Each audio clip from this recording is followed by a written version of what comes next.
Bismillahir Rahmanir Rahim. Alhamdulillahi Rabbil Alameen. As-salatu was-salamu ala Sayyidina Muhammad. Brothers and sisters in Islam, listen to this very important reminder that I have to share. You see this? You see what I'm holding right here? This is a book. But behind the cover of this book is something called the Quran. Brothers and sisters in Islam, wallahi, I cannot stress the importance of the Quran in today's day and age.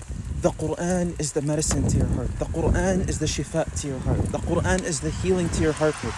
The Quran is the healing to your trauma. The Quran is the healing to everything and every answer that you're seeking that you were unable to find in a mundane world that has given you absolutely nothing and created a decisive, penetrated void within your heart and soul. The Quran in and of itself, Allah describes it as a shifa. It is a means of guidance. It's a means of finding yourself. It's a means of understanding where you are in a world that is confused and bewildered and flabbergasted by all the glamour and all the gratification that we enroll ourselves in that has done us absolutely nothing but continuous harm. Brothers and sisters in Islam, it's important that you understand that the Quran in and of itself should not be a burden upon you. There should be absolutely no excuse why you should not be reading the Quran. And there should also be no excuse why you should not attempt the Quran when you are able to. We become so busy with our lives, and we become so busy with our phones, and we become so busy with everything that man has created.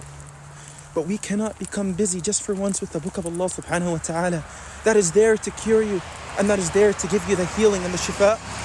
I want to give you an example, inshallah, a test that you should put yourself to the test by.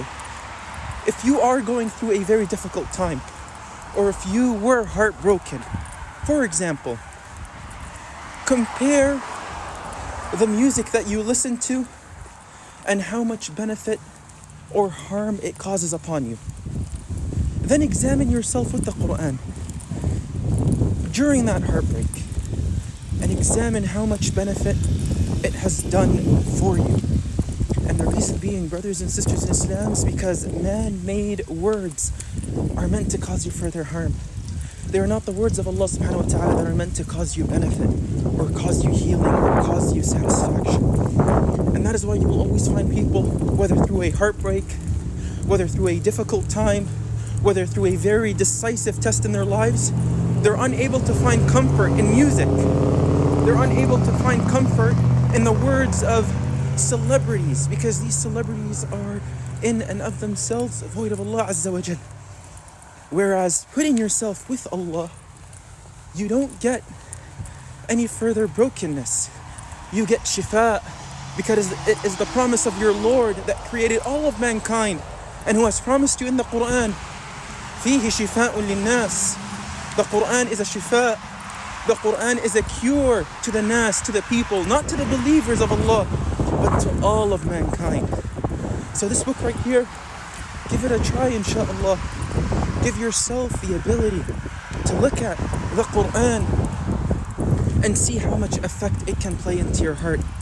Now you might say, well, I'm not too connected with the Quran, or I'm not in a relationship with the Quran just yet. And that's not what Allah subhanahu wa ta'ala wants of you. Allah Azza wa Jal wants for you to attempt and try and unleash the words of His subhanahu wa ta'ala. For indeed, they are what will miraculously play a subtle and subliminal effect into the betterment of your life. May Allah subhanahu wa ta'ala help us, and may Allah Azza wa Jal protect us from all harm. Allahumma ameen ya rabbil alameen.